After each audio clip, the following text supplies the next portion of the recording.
Hey guys, it's Rath here, back again, continuing our series on how to win daily fantasy college football here with the Rath Learning Curve. Coming back in with another tip. The tip I have for you today is that you can profit with small school players more than big school players oftentimes. And the reason why is the general public is always going to gravitate towards players on high-profile teams, Florida State, Miami, Nebraska, USC, Notre Dame, etc.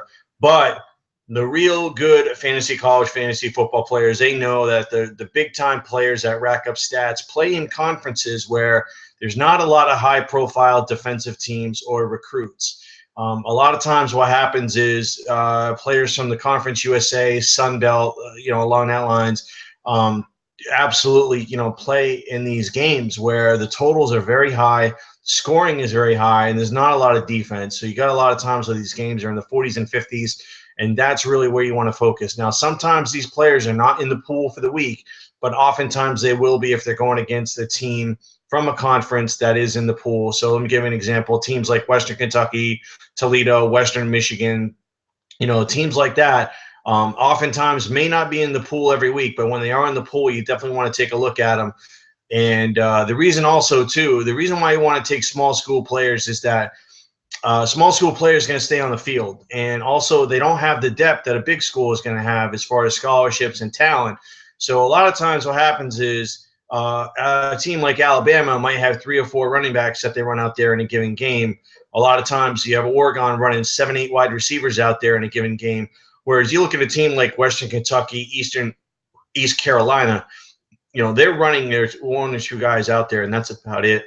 They're playing every single snap. They're getting the looks. They're getting the targets.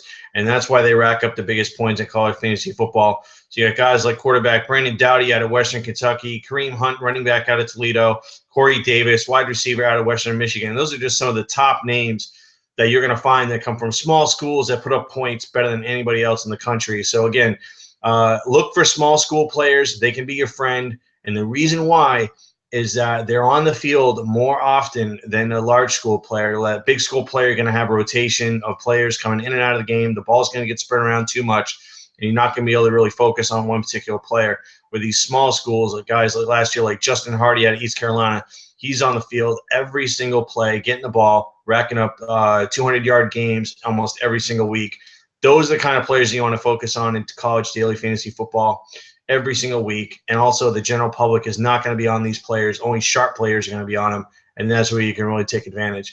This is another Rath's Learning Curve How to Win series for our daily fantasy college football. Check us back here later on for another video, another tip. Thanks again.